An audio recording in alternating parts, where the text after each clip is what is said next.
नमो तथागत शील में जो सम्यक संबोध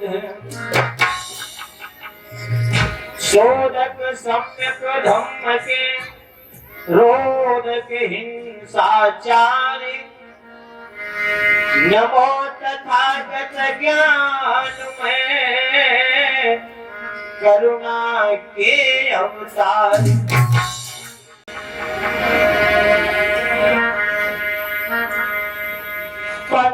पंचशील रत दस फलधारी योग अनुरूप पुरुष अवतारी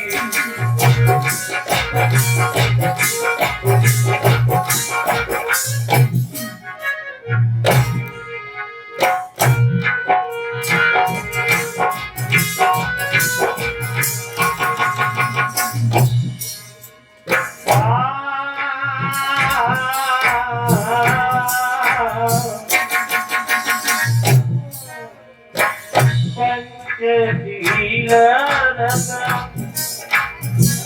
दस बलधारी युग अनुरूप पुरुष अवतारी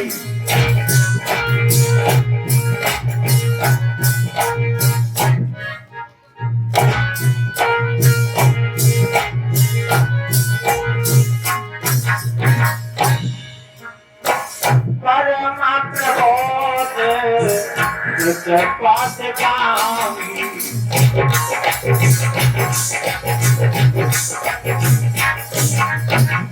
परम प्रबोध पास जामी नमो तथागत ज्योति नारी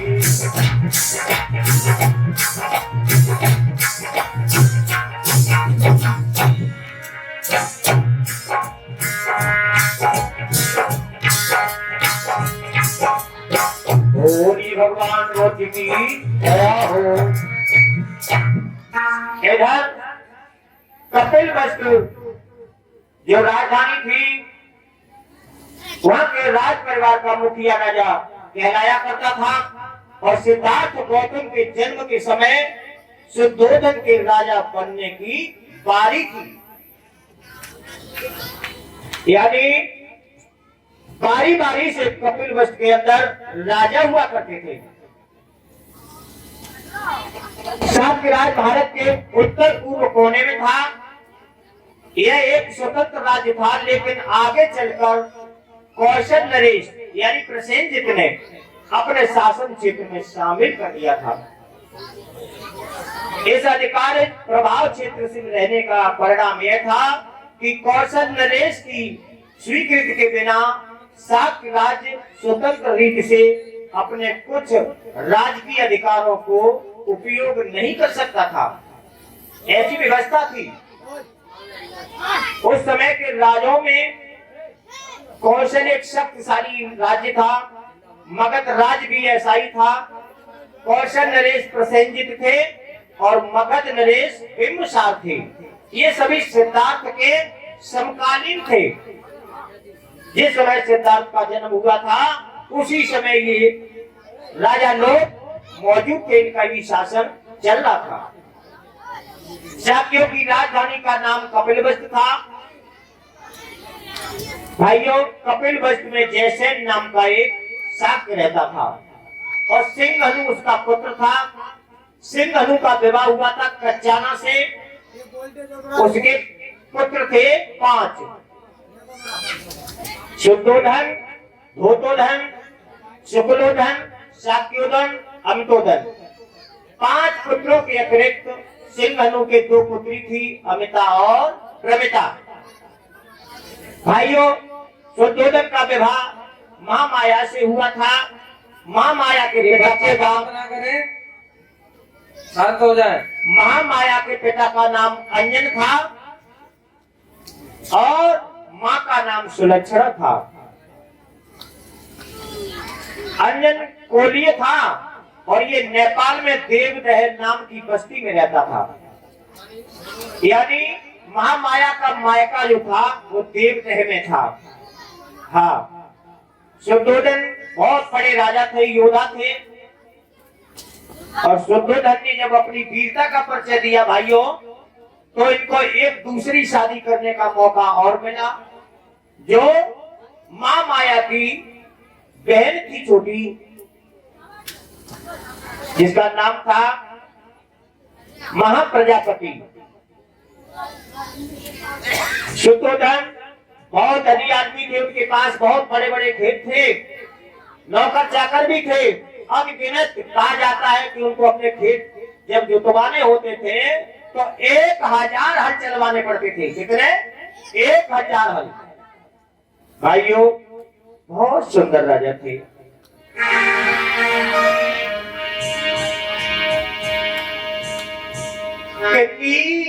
बान भूपाली सुनाऊ हाल सुना सरितारी।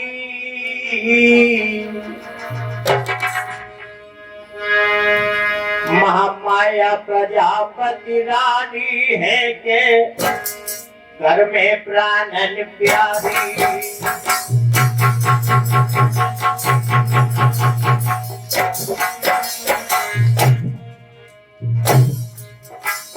महामाया प्रजापति रानी है के घर में प्राणन प्यारी।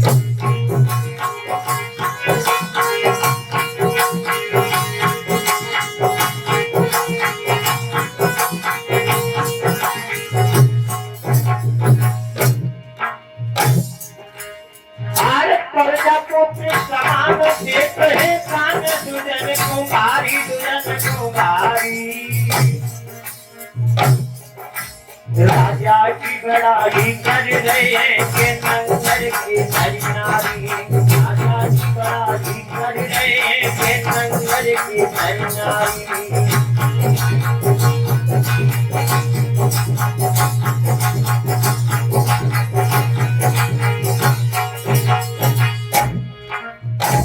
भाइयों,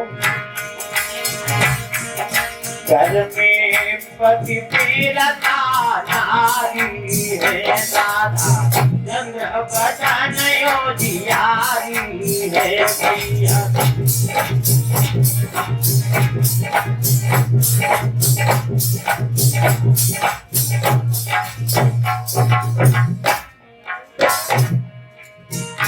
घर में पति तेरा नारी है दादा, चंद्र बदन योजियारी है।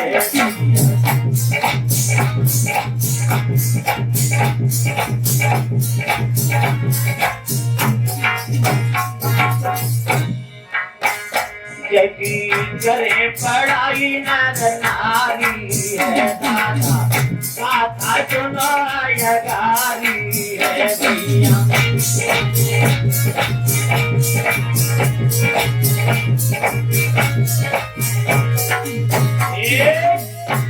महाराज शुद्धोधन का शासन बड़ा ही सुंदर चल रहा था। घर में पतिव्रता रानी थी। और पतिव्रता की पहचान का है, आप तो समझदार बैठे हैं, जानते हैं, हमारी माताएं बहनें भी जानती हैं कि पतिव्रता की पहचान क्या होती है। पतिव्रता की पहचान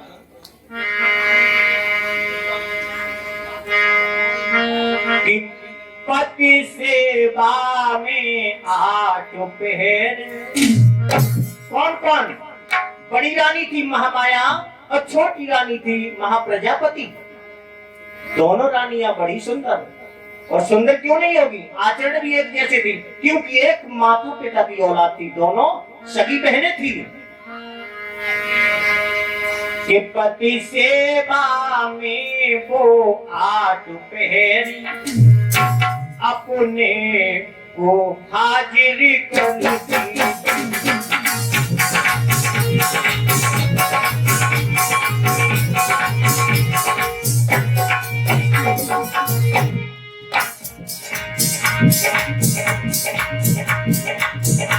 पति सेवा में वो 8 पहरी, मेरी अपने को हाजिरी करती और दिनचर्या से उठ के पहले दिनचर्या से उठ के पहले पति का दर्शन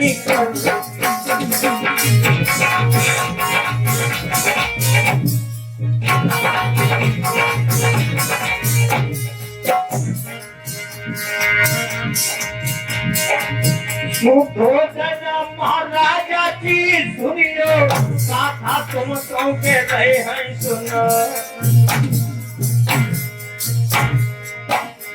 एक पति पीता पहले में जो घूमे पति चरणन में कैसी झुकला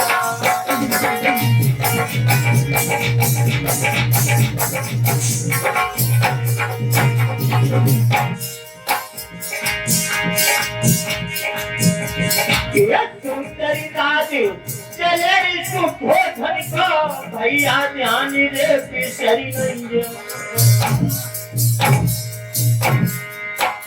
अरे जंगल के राजा हरी रानी की नए तारीफ के करिया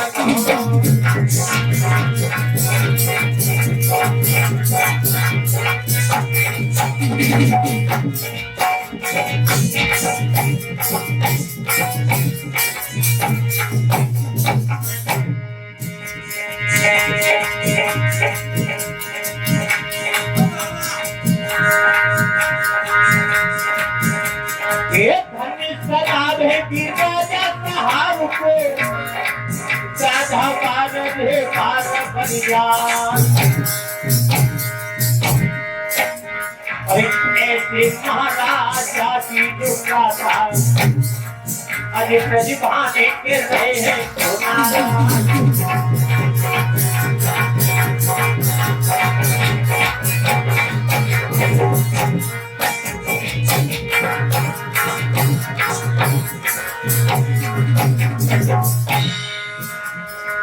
मेरी धीरे धीरे कथा सदाया देखो पड़ गई है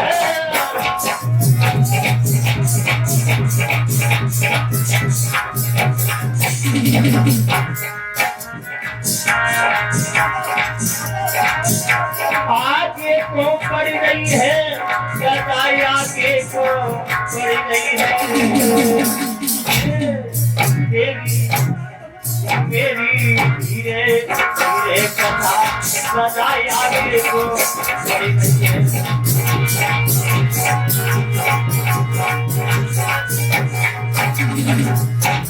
और ये भगवान महामाया महाप्रजापति जिनका नाम था दोनों महाराज को बड़ी प्रिय थी, बहुत ही सुंदर थी। भाइयों, पति के चरणों में सारा सुख समझती थी, सुबह उठ करके अपने पिया की चरण स्पर्श किया करती थी, आशीर्वाद लिया करती थी। और आज की देवियां भी हैं,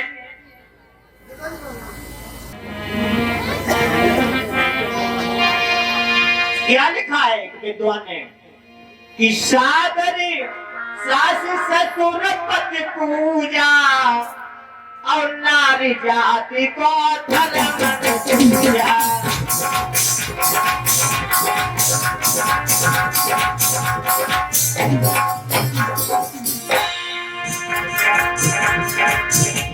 ये सादर सास ससुर पति पूजा और नारी जाति को धर्म पूजा।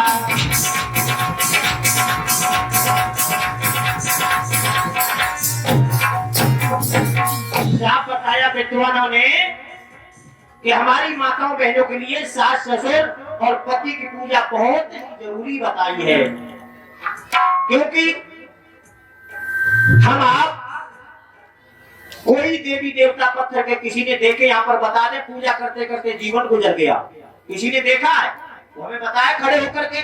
उनके रिश्तेदार ने देखा हो, उनके जीजा फूफा ने पम्मा ने कहा देखो वो बताओ हमें आज भगवान ने दर्शन साक्षात आए, मुसीबत में कौन आया? जब आया होगा तो ये मानव आया होगा, एक दूसरे का सहयोग करके।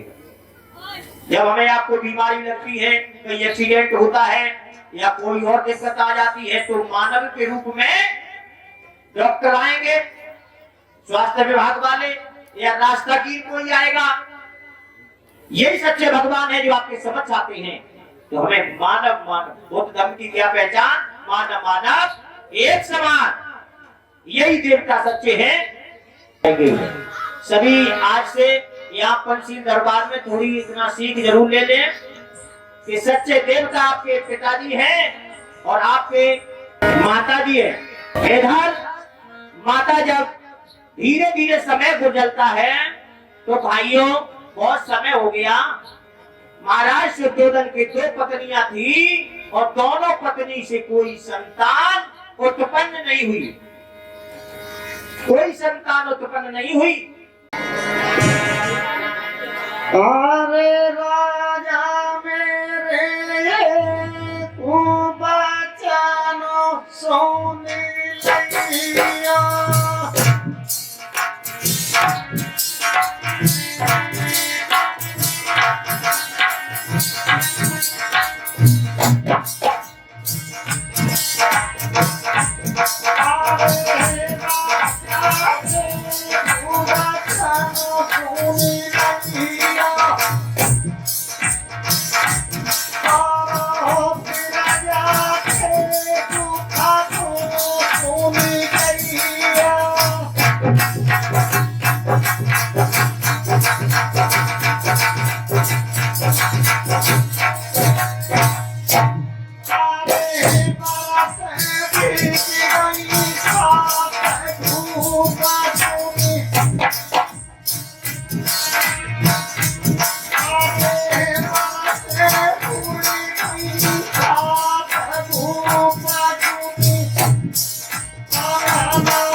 आपके आंगन में कोई बालक पैदा नहीं हुआ है और पूरे नगर में ये शोर हो गया कि राजा निर्वंशी है और राजा का अगर कोई मुंह देख लेता है तो उसका सारा दिन खराब हो जाता है। महाराज ये समस्या है।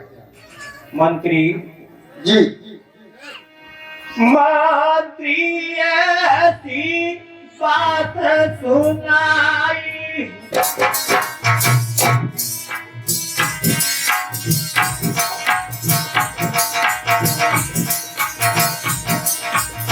मंत्री ऐसी बात सुनाई,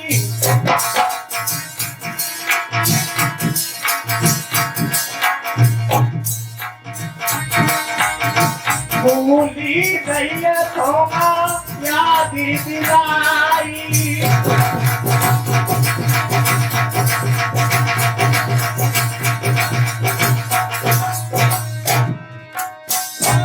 अरे बरसे हुई कहीं सासन सुन नए कटुआ की बात बताई,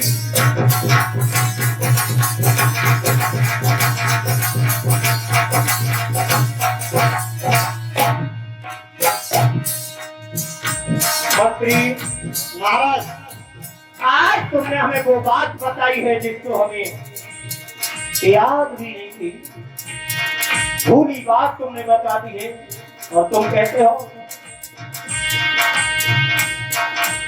निरवंशी राजा ने कही लाई,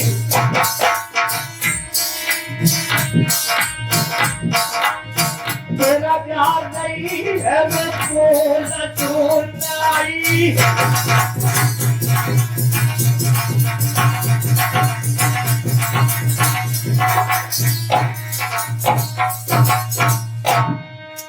महाराज कहिए मंत्री। कुछ लोग तो ये कहते हैं कि ये राजा तो यहाँ न रहे तो ये अच्छा है। राजा साहब, मैं आपका मंत्री हूँ, मैं प्रजा के मन की बात कह रहा हूँ, मैं अपनी तरफ से कुछ नहीं कह रहा हूँ, मुझको माफ कर देना। लेकिन ये प्रजा में चर्चा है कि ऐसा राजा तो होना ही नहीं चाहिए। बिल्कुल बात करते हैं मंत्री।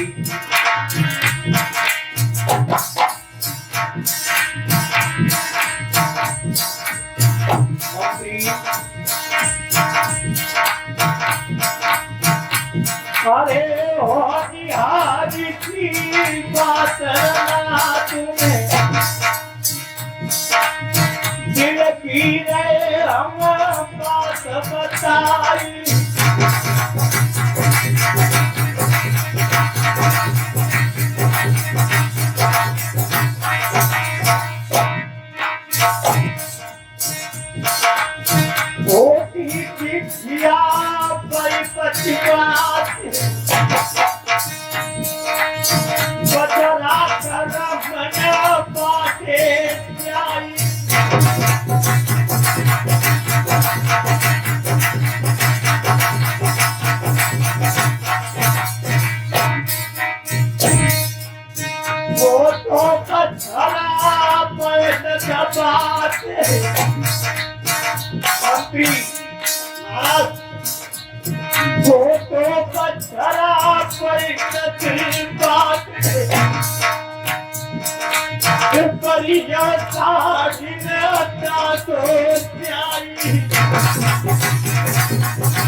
मंत्री नहीं पावे अब ये धर्म लिखी सोई हो।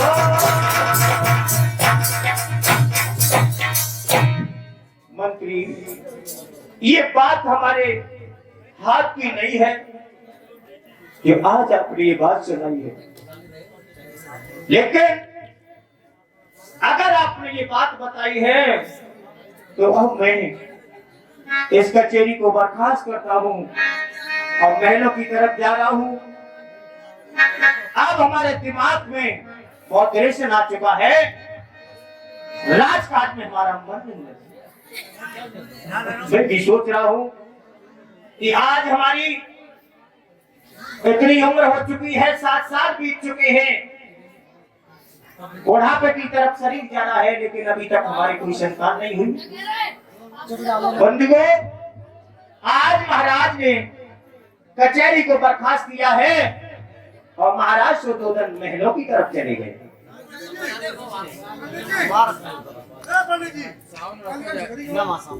और इधर देखा क्या है, महामाया मैया जो थी महलों में बैठी हुई है, महाराज को आता देखा है। मैया खड़ी हो जाती है, अपने महाराज की उंगली पकड़ करके आसन डाल करके बैठा दिया, पास में बैठ गई। देखा है महाराज का चेहरा उदास है, होंठ सूखे हुए हैं। मैया दौड़ के गई, एक लोटे में स्वच्छ जल, शीतल जल लेकर के आई, अपने पिया को दिया है। महाराज ने ओठों से लगाया, एक धूप पी के रख दिया, चेहरा उदास है। मैया पूछने लगी, हमारे पिया जब महलों में आते थे चेहरा फूल जैसा खिला होता था, लेकिन आज उदास चेहरा क्यों है? भाइयों, जब से मंत्री ने वो बात कही है, महाराज का चेहरा उदास हो गया था। रानी घोटों के बल पास में बैठ के पूछने लगी, पिया क्या बात है? जब कभी आप महलों में आते थे आपका चेहरा फूलों जैसा खिला होता था, लेकिन आज आपका चेहरा उदास है। स्वामी,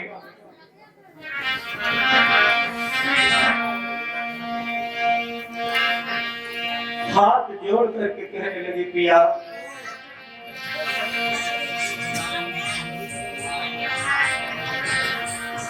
अरे कर जोड़ की पूछ रही रानी है राजा, काया कैसी पूरी रानी है सैया।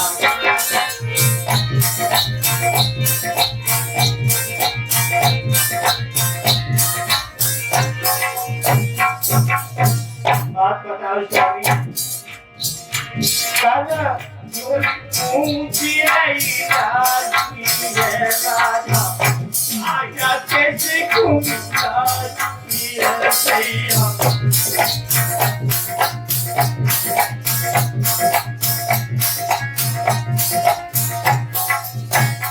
और चेहरा कर दिया उपाय है राजा, गई है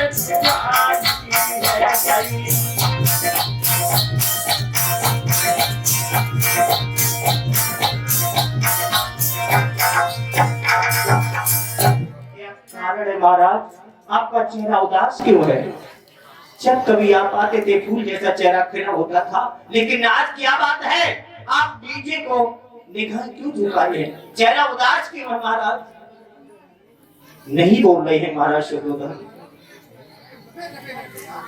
आज महामाया कहने लगी है, स्वामी आपको नहीं मालूम, ये चरणों की दासी आपकी शौकन दिखा करके कहती है कि अगर तुम हमसे नहीं बोलोगे तो मैं तुम्हारी गोदी में बैठ जाऊंगी। स्वामी सच बात बता दो मुझे। और भाई बहनों, पतिव्रताओं माताओं के पति के जीवन में सुख है तो वो सुखी है, अगर दुख है तो दुखी है। उनकी चरणों में संसार हुआ करता है। भाइयों, कहने लगी, स्वामी मुझे सच बात बताओ, आज चेहरा उदास क्यों है? महाराज नहीं बोल रहे हैं, नहीं, बड़ा दुख है।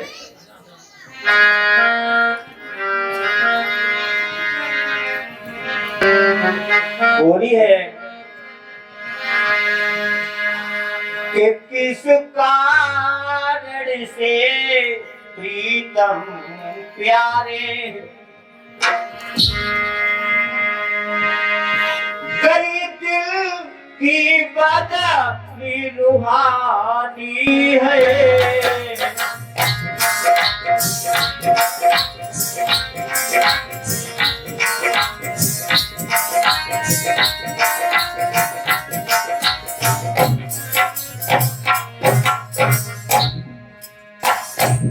किस कारण से प्रीतम प्यारे गई दिल की बदली रूहानी है।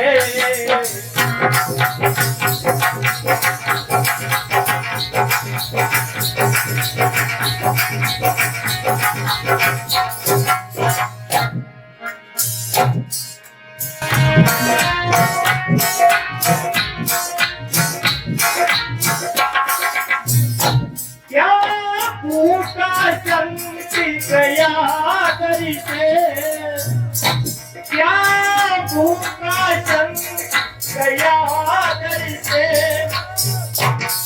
या बड़ा राजू में गाता है।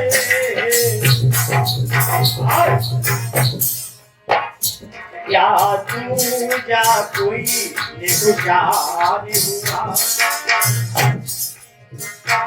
या तू जा कोई निशान हुआ, चेहरे पे क्या सन्नाटा है।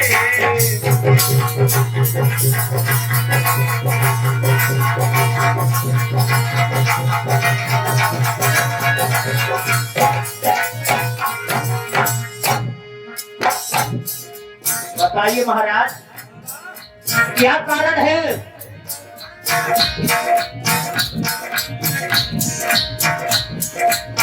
रनिया धीरे धीरे कहे पिया क्यों काया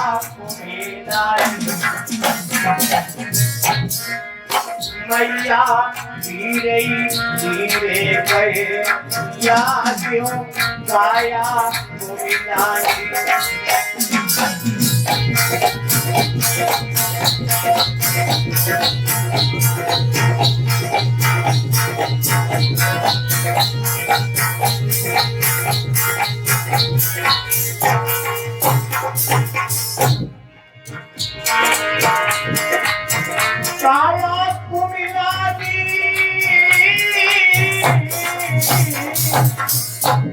पिया क्यों काया को मिला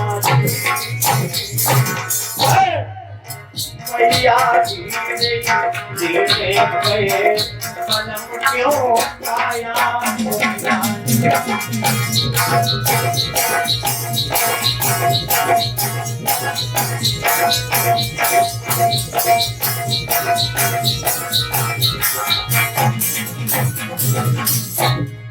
बोलिए भगवान बुद्ध की।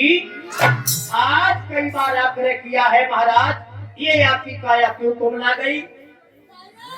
महाराज से दोदन कहने लगी रानी तुम ज्यादा आग्रह करती हो तो मैं तुम्हें बता तो देगा, लेकिन बताने के बाद जैसे मेरी आंखों से आंसू टपक रहे हैं वैसे तुम भी रोने लगोगी, इसलिए मुझे चुपचाप बैठा रहने दो। महाराज कहने लगे रानी तुम्हें तो मालूम है कि आज के संसार में कितनी भी माया घर में भरी हो, और बोले हैं एक लाइन में, क्या बोले?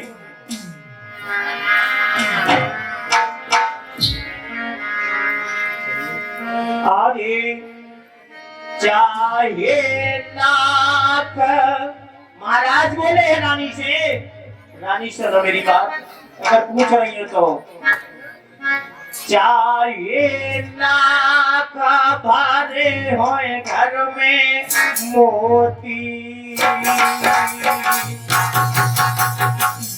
रानी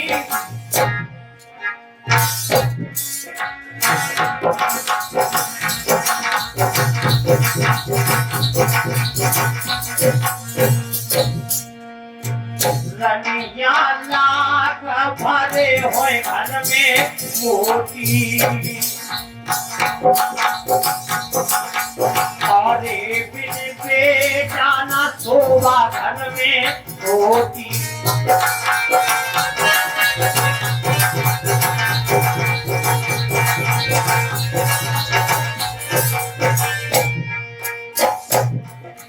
और जो तेरी बात सुनी है, एक बेटा के बिन हमारे महाराज दुखी हैं। रानी की आंखों से आंसू आते भाइयों, कहने लगी पिया तुमने ये क्या बात बता दी है?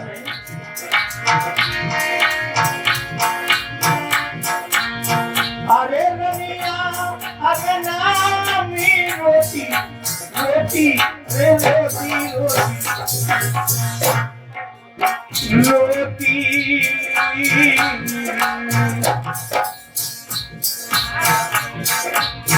अरे अधुआन से भीगी गई हो,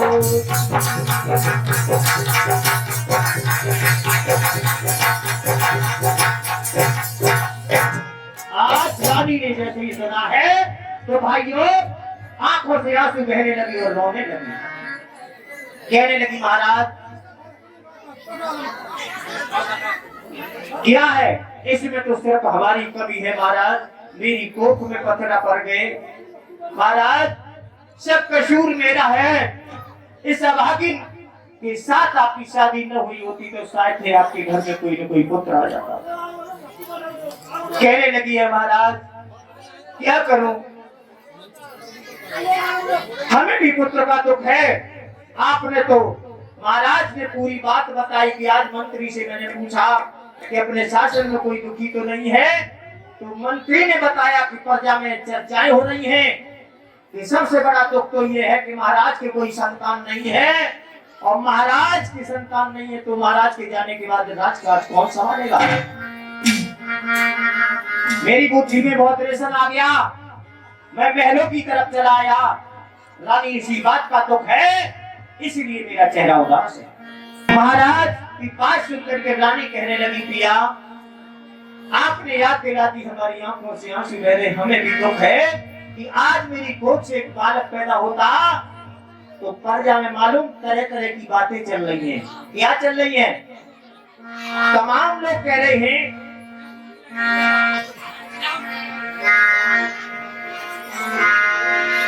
कि इतने दिन संतान भई और प्रजा हंसी उड़ाती है, और राजा को निमल बता गए।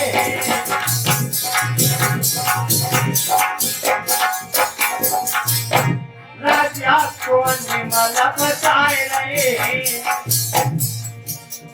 एक दासी पांच खाती है, राजा को निमल बताए रहे।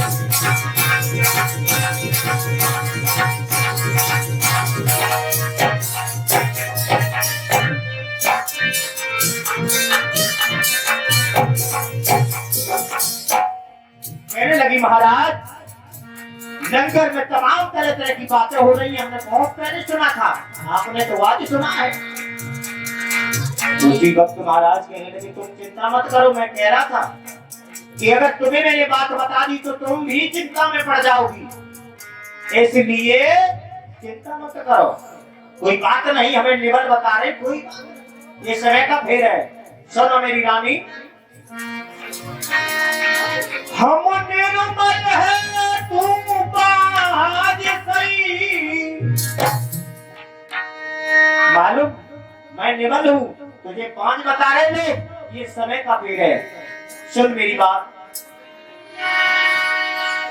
हम निर्मल हूँ तू बाज सही, ये केवल मन का हीला है, और सुता देना या लेना देना, सुता देना या ना देना लेना, ये सब कुदरत की लीला है। सुता देना लेना ना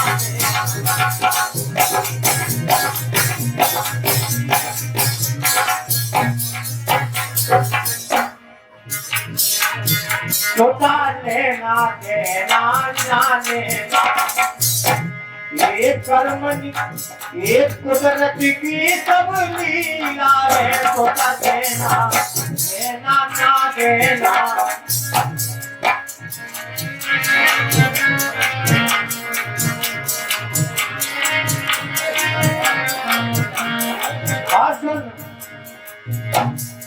वक्त से पहले किस्मत से ज्यादा और नहीं किसी को कुछ मिलता है।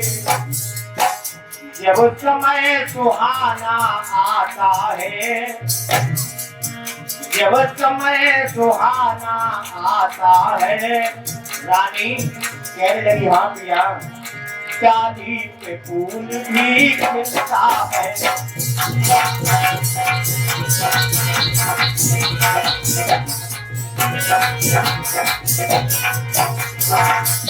कहने लगी आज महाराज कि तुम चिंता मत करो, ये सब समय का फेर है, और जब समय सुहाना आ जाएगा तो जरूर समय बदल जाएगा। समझ आया है रानी को? और भाइयों धीरे धीरे समझा बुझा करके रानी मान जाती है, महलों में रहने लगी, अपना समय गुजारने लगी।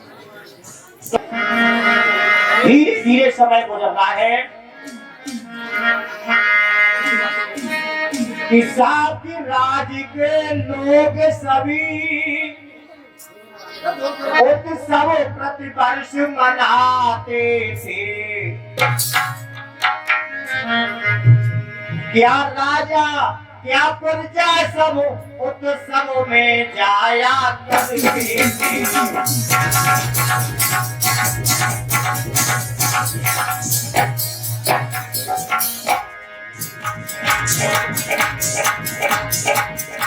साथ राज्य के लोग सभी उत्सव प्रतिवर्ष मनाते थे। क्या राजा क्या प्रजा सब ही उत्सव में जाया करते।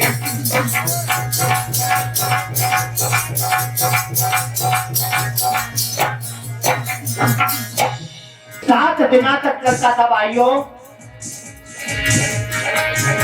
7 दिन तक ये उत्सव प्रतिवर्ष मनाया जाता था। और सुरा में मादक द्रव्यों का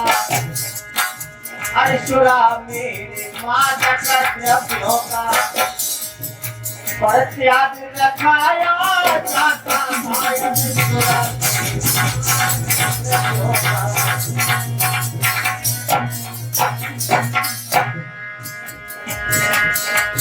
भाइयों। प्रतिवर्ष की भांत इस वर्ष भी उत्सव की तैयारी होने लगी। भैया आषाढ़ महीना आयो उत्सव की होने लगी तैयारी।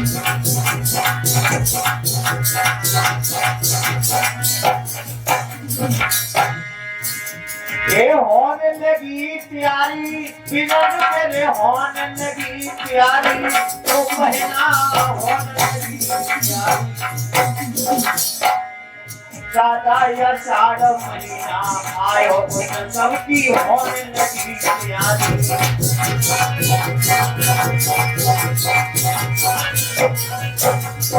बोलिए भगवान बुद्ध की, बोलिए परम पूज्य बाबा साहेब की। गाथा समझ में आ रही है। उत्सव की तैयारी होने लगी भाइयों। आषाढ़ के महीना में प्रतिवर्ष की भांति।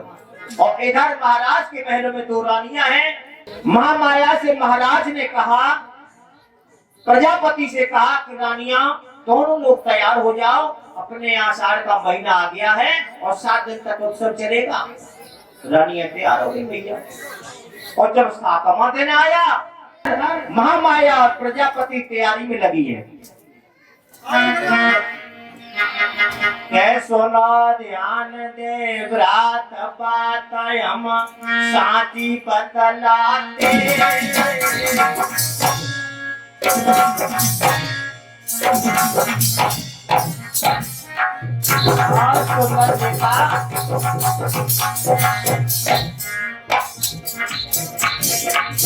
जैसी की कथा पेशी तुमको समझाते।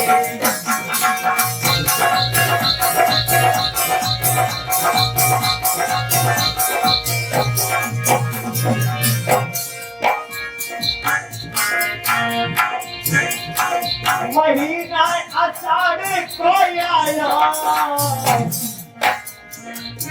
अरे महामाया मैया तो भैया ये राहुल सायो। खुशियत सबकी है आज ये खुशियत सबकी है भारी। अरे परेशानी तो तक से उत्सव मना रही सारी।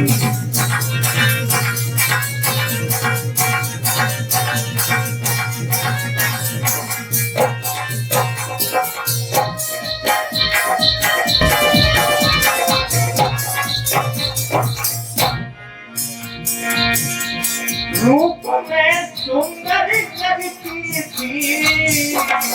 महामाया मैया बहुत सुंदर थी। रूप में सुंदर लगती थी। रूप में सुंदर लगती थी। और एक यौवन में भरपूर हूर सब रानी दिखती थी।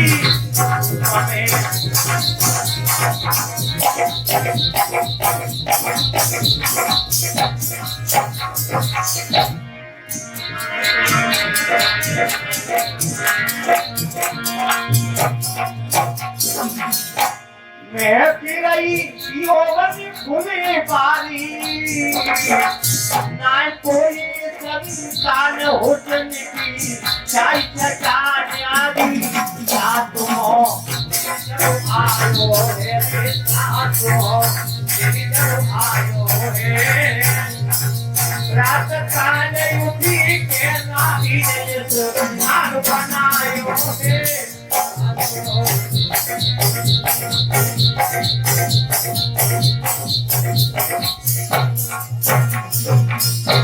इसरो से तनु महकायो है कैसे आबू सड़ा पैरी खोले सिंगार बनायो है इससे तनु महकायो है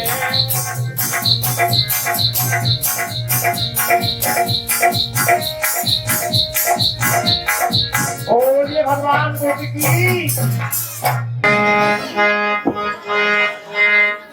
और देखिए उत्सव मना करके आ रही है। महाराज ने कहा रानियों से, दोनों तरफ रानी खड़ी हो गई। हाँ, और मंत्री भी सेवा में खड़ा है। तो महाराज कहने लगे महामाया से, जो सीधे हाथ की तरफ बड़ी रानी खड़ी है, महामाया ये बताओ उत्सव कैसो लगो भाई। रानी कहने लगी बहुत सुंदर किया, बहुत सुंदर, बड़ा अच्छा लगा मुझे। छोटी वाली से पूछो तुम को मोल टकवाए, तुम बताओ कैसा लगा, ठीक है लगा, ठीक है। आज कभी तुमने ज्यादा ही श्रृंगार करो दोनों जन हैं, ठीक है। हमें भी तुम दोनों रानियां बहुत अच्छी लग रही है। अच्छा कहो कभी खाना ना बनाओ कि ना बनाओ। मामाया कहने लगी सवेरे के रखे है भाई पूरी पुआ जो सबके लिए बनाए थे, अभी बच्चे रखे और ताजे बनाए फ्रिज में रखे थे, तो खराब बनाए भाई भाई महाराज हम खा ले तुम खा ले तब बनाए। हम तो थक गई ना, वहां पर गाती बजाती नहीं तो थक गई है। महाराज कह रहे थे ठीक है कोई बात नहीं चल जाएगा। तो सभी ने खाना पीना खाया और खाना पीना खाने के बाद कहने लगे अब तो थकी है महाराज। तो महाराज कहने लगे चलो आराम किया जाए। तो वहां पर उन्होंने तलवार रख दी साइड में और मंत्री से कहा मंत्री ऐसो करो तुम अपने बाल बच्चन में जाओ, ऐसे तुम को हाँ बाल बच्चा याद करते हैं, तुम अपने बाल बच्चा देखो हम आराम करें। आज महाराज सो जाते हैं वहां पर और रानी एक इस तरफ एक उस तरफ, दोनों तीनों प्राणी सो गए। राजा संग सोई गई है धर के सिरहाने बहिया रानी।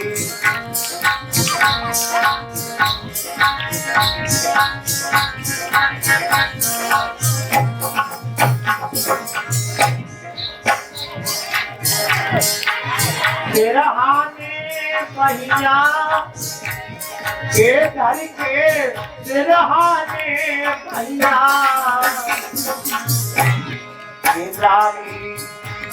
राजा की सोई गई है धर के सिरहाने बहिया।